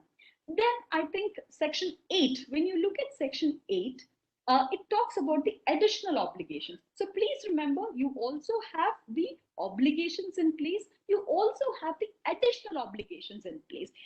And especially when you look at 8.2, a direct seller shall not. So it also talks about not only what the entity would be doing, but also the direct seller in turn what they are not supposed to do. So there, I think there's a clear clarification of what is to be done, what not to be done. And especially when you look at 8.2, where section 8, clause 2, clause B, subclause B, say provide any literature to a prospect which has not been approved by the parent direct selling entity. So this also helps, I'm sure that this also helps to keep a check on what exactly, or for the consumer, from a consumer point of view, as well as to whether this is something that is approved by the parent company as well. So I think in those lines, with regard to bringing in clarity, I feel these are the few points that can be added as well. And section 10, when you look at it, also talks about another important aspect. That is, any person who sells, displays, or offers for sale, including an e-commerce platform, a marketplace, any product or service of direct selling entity must have a prior written consent from the respective direct selling entity. Here as well, the direct selling entity has an upper hand, because there is this idea of the written consent that we are also asked, that the parent company is also asked as to whether this can be put on an e-platform, which in turn helps us in our registration process, or it also helps us to keep track of the direct sellers. So I strongly believe in those terms, these few sections bring in not only honesty and ethical perspective, but also I'm sure that this, as the idea of a younger generation coming into picture, they would want to do direct selling, and they're still not clear. The family is not clear about whether they should take this as a career option. I believe that giving these kind of clarity pictures would help us in that manner. And another important aspect that I felt is about section 9, that is when you say persons not to be engaged in the business of direct selling. It says that no person shall be engaged in the business of direct selling who is a convicted person. So for me, convicted person is little it's complicated, because you might be convicted by the court of law with different aspect. I mean, I could be convicted because of some other issue which is not connected to the way in which I do business. It could be a matrimonial one, it could be a civil liability. So when you say convicted person, I think that there should be a clarity as to what we would opt as a person who is who's convicted for more than 7 years or 8 years life imprisonment. We put a clause in that manner. So I find that when you say it's a convicted person, it is altogether, and it also falls on the human rights angle as well, because convicted person could be anybody, right? So in that is the court of law has said that you are a convicted person for a particular purpose, and it may not have, it has nothing to do with the business that I do. Probably I would have been, there would be, and as a person who works in the court in and out, I really find that particular point to be problematic in that context. Then coming back to the definition clauses, that is, apart from the errors or slight loopholes that has been mentioned above, I find that more or less when you look at section 3 for about that is 3I, and it also talks about it also gives you an idea about 3G, which talks about the direct selling network, and it also talks about section 3L, which also says the differentiation about how a pyramid scheme should be differentiated from that of a direct selling, the arrangement of direct selling. So I find that kind of a differentiation brings in a lot of ease of doing business, because the consumer is also clear, the direct selling entity can also justify, okay, apart from the errors, of course, that errors has to be rectified. I'm no longer saying that this is right way that we have done. Probably if we look at the amount of clarity that we bring into the definitions would definitely in turn help us to move on. So I find that in total, when you look at the registration part of it, or bringing in line KYC, because KYC was something that, or know your customer, know your client, was under, or it is still under the banking regulation, but we have adopted it as a good practice, and that has to be adopted here. I find that is really good, and I strongly believe that this can be identified as how a co-regulation work, because here the direct selling entity itself has few matters to be regulated. Like, it may be self-regulation, but it has evolved, and there is a co-regulation aspect that it comes into picture. In that context, it is important that the industry should grow. We wouldn't want that the regulation should happen in such a manner that the industry is not able to flourish, or is not able to do the best work that they were doing. So in that context, I strongly believe that this is a welcoming step, and it also should be that in any stage, there should not be any penalty that has to be imposed. In the compliance part of it, of course, yes, that needs to be done. I strongly believe that the approach that the current draft follows as far as compliance method, I strongly feel that is the way in which that has to be done, rather than moving into a penalty based mode. And moreover, I strongly believe that the way in which how company social responsibility, which was under the Companies Act, which says that the company can very well explain why they were not able to conduct a CSR activity within this period. So that is, then we are not compelling you to do a CSR activity, but we are asked whether, or What happened? Why didn't you do that? So there is a hand holding there. Probably when you look at this, this is also similar to that line. Apart from the errors that I had specifically mentioned, I specifically think that this is one of the welcoming move by the government. Thank you. Thank you so much, Suchitra, for really elaborating on the points and subclasses and really doing justice to your academics and your training at National Law School. Thank you so much for that. I'm sure the team of ASSOCHAM has already noted these points. We will take it up from here. Now, moving on to another advocate, my question to him, let me welcome him because he is coming on this panel for the first time. MD, he has been with, he's a profession and he does come up with a lot of contractual litigation. Reason that we thought that, we should get him keeping in mind that there are a lot of complexity within the responsibilities of direct seller, direct selling entity. How are they going to work? So, Niyaz, welcome on board. And my direct question to you would be that, can you throw some light on the misrepresentation and misconduct made by the direct seller during the sale of the product at the sale point to the consumer, and what will be the vicarious liability of the direct selling entity and also the consumer? How will that evolve in this scenario of the law which is in the process of making? Over to you, Niyaz. Good evening, everyone.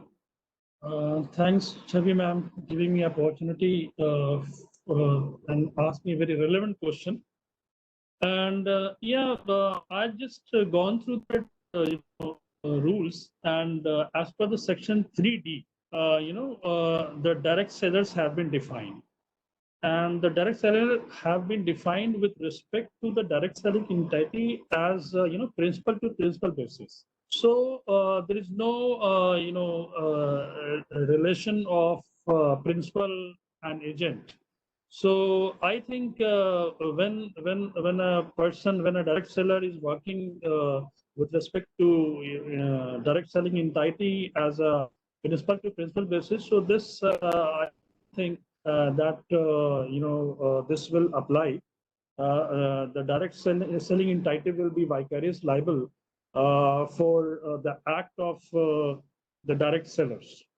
So, but the direct selling entity has to regulate, their behavior, their conduct, by the way of, by training them, by giving them proper training, and by taking care of all the regulations, by taking care of all those initiatives, so that they can be regulated. So I could find out certain section that one of the section is 3G subclause 4. Mr. Patwardhan has already covered, another panelists have covered a lot of things. So there is nothing more to say about this. But I found that there should be definition of participant should be included in the rules. Just like there's a lot of confusion whether participants are in fact consumers or the direct sellers. So I feel that there should be a clarity on the definition of participants, because see, just like Nirupama ma'am has pointed out that for every things which you're going to buy, one cannot have a contract with the sellers. So I think there should be clarity on the definition of participant. I feel that the participant herein used for the direct sellers, and there should be contract between the participants. Participant means the direct sellers and the direct selling entity, not with the consumer. So I think if we if the definition of participants is given, so it will be very clear to us. Thank you.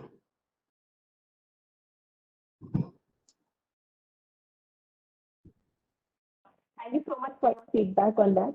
And now to our last of the day, Arpita.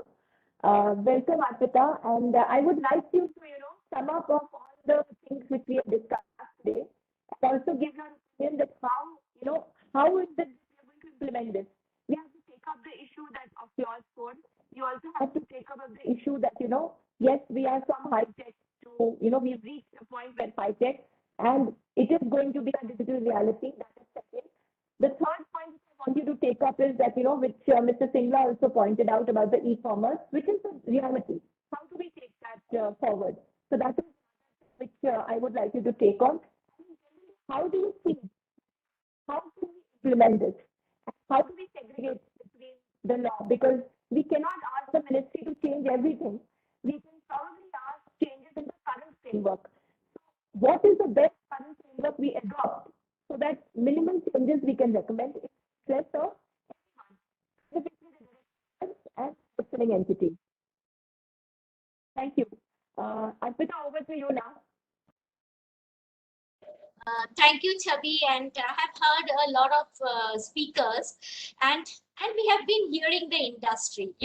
When a regulation is for the industry and the industry says that they are not unhappy with the regulation except for some clauses, who are we to say about it?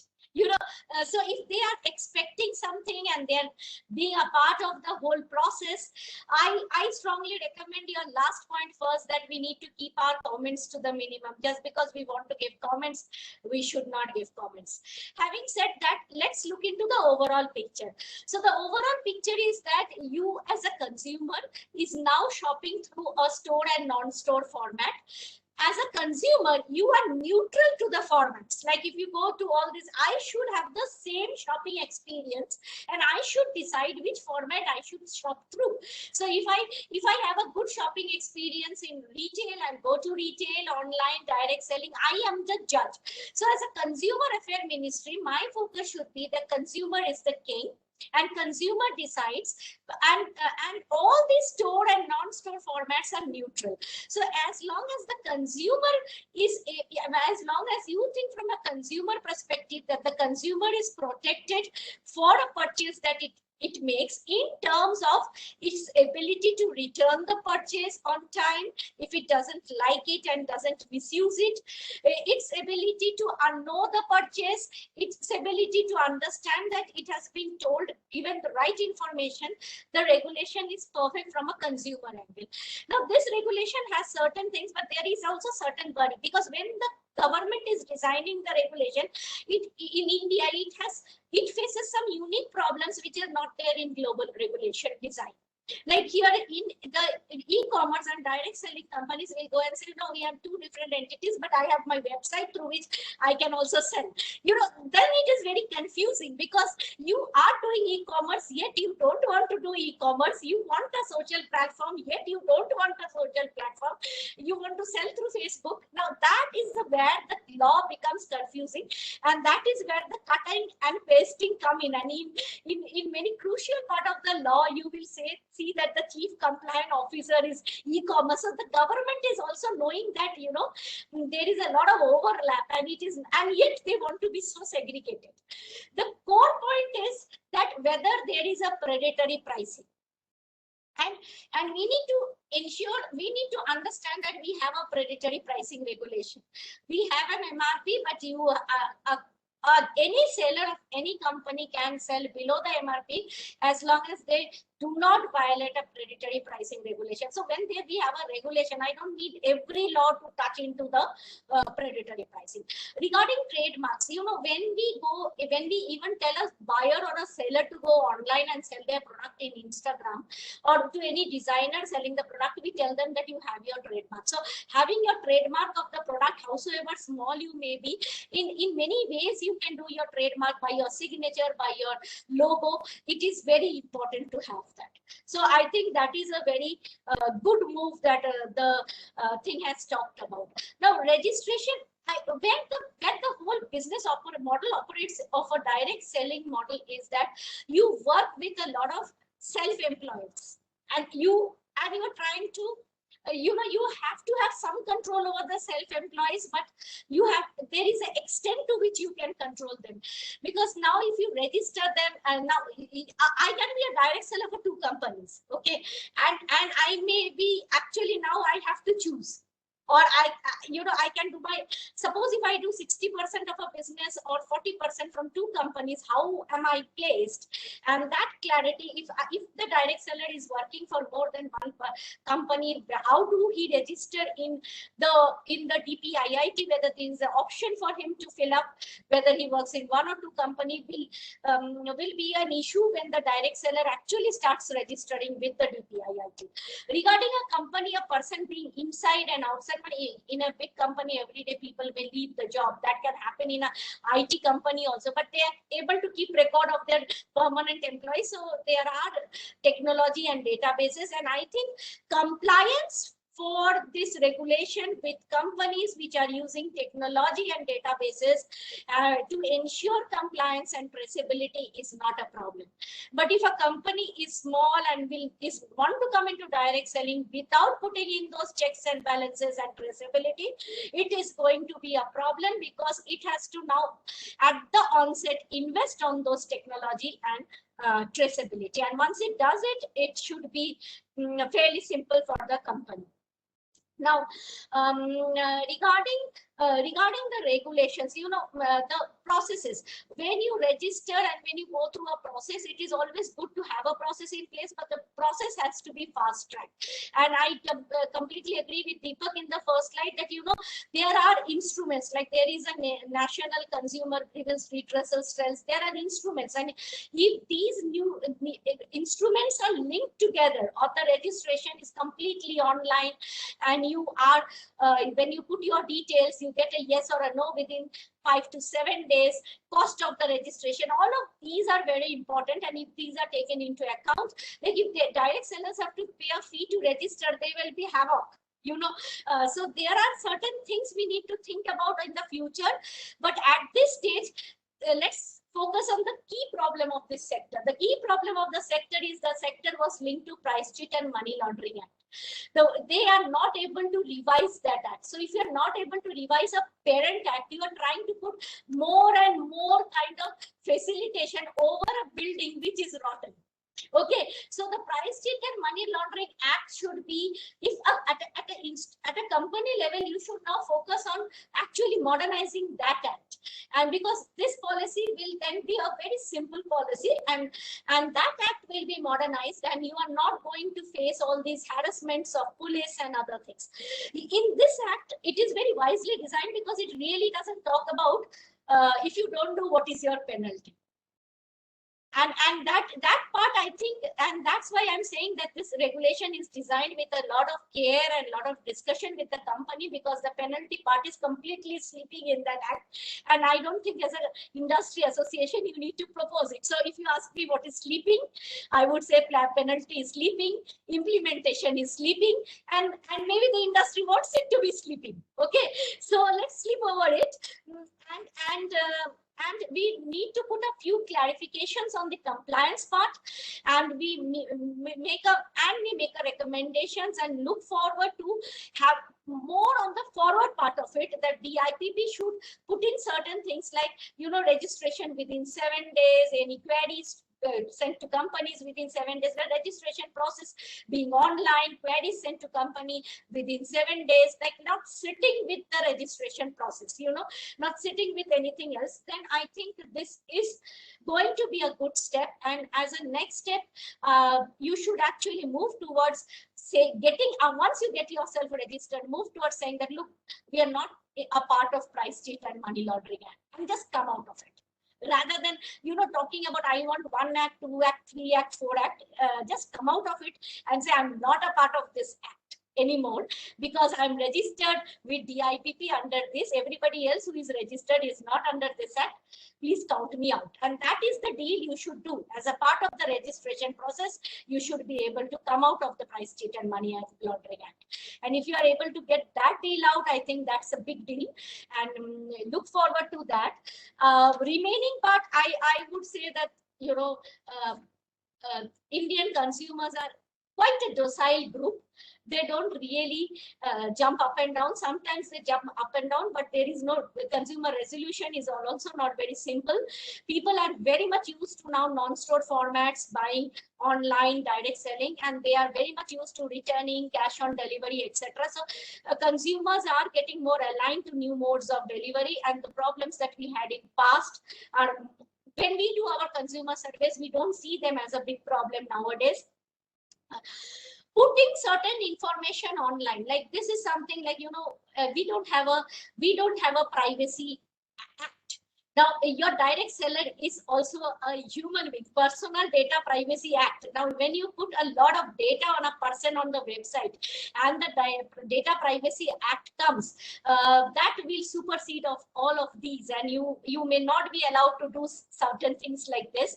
You may need to put a query on that if a data privacy act come, how do I actually, if I again leading to the issue of many of the speakers spoke about, what is a offense, what is a conviction. And when you are calling somebody convicted, and you are actually defaming the person on a website, you are hampering his integrity. And are you right to do that? And if you do that as per the government instruction, the government should bear a part of your cost of going to the court if the person takes you to court.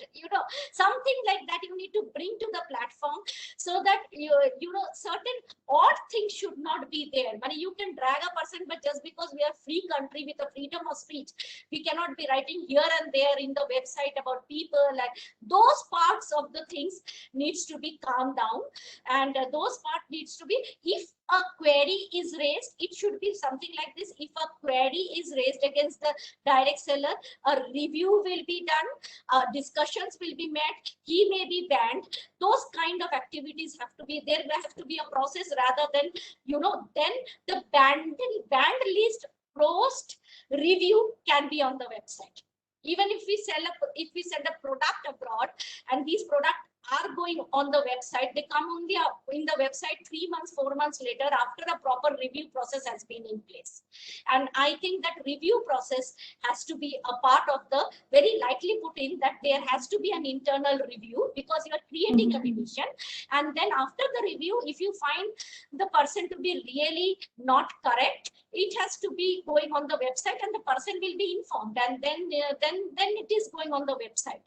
So there is a process has to be laid down. Yeah, I have to interrupt you because we are going beyond time. So, in all, let me conclude in one word, that I think it is a good step, because it is, in my view, this was an industry demand for a long time. And when a demand is met in whatever format, and to a format that I have been talking to the industry, they are happy 75%. They rarely are happy. So I think they are pretty happy. That remaining 25% is what ASSOCHAM should put forward. Okay. Thank you, Arpita, for this. Mr. Vijota, I will just take 1 more minute before I will hand over the dice to you. What I wanted from each one of you is that, we should ask, well, that is my personal understanding from working with the FMCG, retail, and non-store retail as well. But now we need a register, because e-commerce platform, and direct selling, we are converging. We are merging at some point or the other. Instead of going to court, we should ask for a regulator. Now, what I want, Arpita and Nirupama, is that what sort of regulator are we asking? Minimal work for the government of India. That is what we want. Should we ask for a non-store regulator, or should we ask for a regulator which takes care of the entire internal trade? That is what we want both Nirupama and Arpita to answer. Keeping in mind that we've had this regulator from a long time. I was not able to hear you properly. Nirupama, did you? Okay, I'll just can you hear me now? I did. So I'll take it first, and Arpita can take it. So Arpita, what Chhavi was asking was that, given that all formats are now kind of moving together and kind of, coming to becoming very similar, And if we want a regulator, what should a regulator look like? Do you need a single regulator? I hope I'm right, Chavi. That's what I heard. Yeah, that's what I heard. I think this is something that I've very quickly. So this is something that I think both Arpita and I have been talking about for a very, very long time. And it's a recommendation that's been going constantly from our side in our individual reports, irrespective of what format of retail. I think what India needs is a uniform retail policy. I think it's high time that we stop looking at retail in its silos. It has to be looked at overall. It has to be looked at from business point of view. And as Arpita started off by saying, as a consumer, I'm agnostic to from where I buy. So protect me as a consumer from basically predatory pricing, protect me from bad practices, but from a business point of view and how businesses conduct themselves, retail needs a definition, and there has to be one policy that looks at retail as a whole. And ideally, this should now come under DPIIT, because DPIIT is looking at internal trade. That's the answer. Yeah, perfect. Yeah, I am absolutely bang on. So my thought direction was right, and I'm so delighted to hear that. Would you now, Arpita? See, basically, this Chabi, you go in for a regulator because this is a parentless sector. Okay, so one is internal trade, external trade. We have kind of quite complicated. We have made a rocket science out of a very simple story. Now, the regulator will solve it. I don't think so. Much of the regulator of it can be more complex. Okay, so what I really see is that when you take a policy, you should actually look at the policy should be neutral, and that's what we tried to do in telecom also. When telecom used to have, the telecom company started owning broadcasting, and then finally the way they actually got out of all this mess globally, not only in India, was to say that the policy should be technology neutral. Here you should say policy should be consumer neutral. So consumer purchase behavior neutral policy, one line. And let the consumer decide, because you are the consumer affair ministry. Give the consumer the choice to decide the modes of his purchase. Okay. So, but coming back to my question, because whatever we are doing right now in the future, we still need a regulator to protect the direct selling industry from the wrath of Price Cheat Money Laundering Banning Act 1978. Because you have told that we should ask for an exclusion. But it is not easy. We've been trying this and we've been clearly told a no. Of course, we can start again, and we have been doing, we haven't stopped. But it's not something which is going to come on easily. So I was of the opinion that, strictly what regulator should be asked for from DPIIT. Chabi, let me correct you. You don't need a regulator. You need to be out of the Price Cheat and Money Laundering Act. Let's go to the problem. No, I agree with Chavi. I agree with Arpita here. I don't think, see, what you need is one parent ministry which will help you with creation of policy per se, under whom all of this can come through. And as Arpita said, you need to be out of that act. And I know it's not easy. We've all been doing this. But as Mr. Stanley started out by saying, you asked for an act in 1996 and it's taken this long, but at least it's moving. So I think it's just a question of, keeping at it and convincing them, and it will eventually happen. I think this is also a way for the government to say, look, I've put everything in place. And let's be honest, despite all of this that comes, you're still going to have harassment by law enforcement. That is going to happen. And that is what is going to support your case, to say, get me out of this. May I add a last point is, Chabi, in India's under the list, this is retail, part of retail, it's a state subject. You will not get one regulator like the electricity sector. You will get 28, 30 regulators. Believe me, you will be dead if you ask for a regulator. You ask that I am out of Price Cheat and Money Laundering Act. Okay, so you ask for something which is simple. You tell them that, look, Price Cheat, you have registered me, you have given me authenticity under a DIPP registration. So if I am authentic under you, please remove me out of the Price Cheat and Money Laundering. Once your 339 goes and registers with DPIIT, remove this 339 out of Price Cheat and Money Laundering Act. They are no longer under that act. Uska ek amendment kijiye, bas. And on that note also, Chavi, I think one clarification is when you register, whether that gives you legitimacy of business.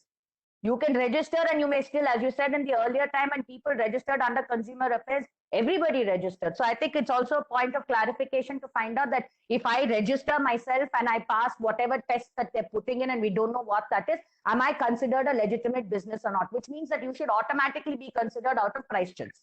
Right. So I think that's a clarification that must be asked for. Okay. Thank you so much. Thank you so much, both Nirupama, Arpita, and all of you, gave us a lot of insights. And I'm sure, Kaushal and the team under Mr. Rajora will take up these issues. And of course, I'm there behind to support how regulation can be formulated and things like that. So over to you, Mr. Rajora. Sorry for taking some extra time today. Over to you. Thank you. Thank you. Thank you so much. It was indeed a great session with industry leaders, experts, and professionals, all at one platform, discussing and highlighting various aspects and implications of proposed rules of the consumer protection and direct selling industry. The specific clauses and sections of proposed rules have been highlighted, and as to how these regulations can impact on the industry is very important into the discussion, which came out from various professionals. ASSOCHAM will compile all these recommendations and will take up with the Ministry of Consumer Affairs in due course. With this, it is indeed a great pleasure for me to propose a very hearty vote of thanks to Mr. Gautam Wali, Chairman, and Mr. Deepak Chhabra, Co-Chairman of the Council. My special thanks to Madam Chhavi Hemant, Advocate Anand Patwardhan, Mr. David Stanley, Mr. Rajesh Kumar, Mr. Harish Singla, Mr. Mohammad Nirajuddin, Madam Nirupama Sandarajan, Advocate Dr. Suchitra Menon, and Professor Arpita Mukherjee for being with us today and giving your all valuable suggestions on this subject. I also thank all the sponsors for supporting this event and all the participants who have joined this discussion, and I hope they all find the discussion very, very informative. So thank you all once again. Thanks, everyone. Thank you. Thank you. Thank you so much, everybody. Thank you, everyone. Thank you. Thank you, Gautam. Thank you. Thank you.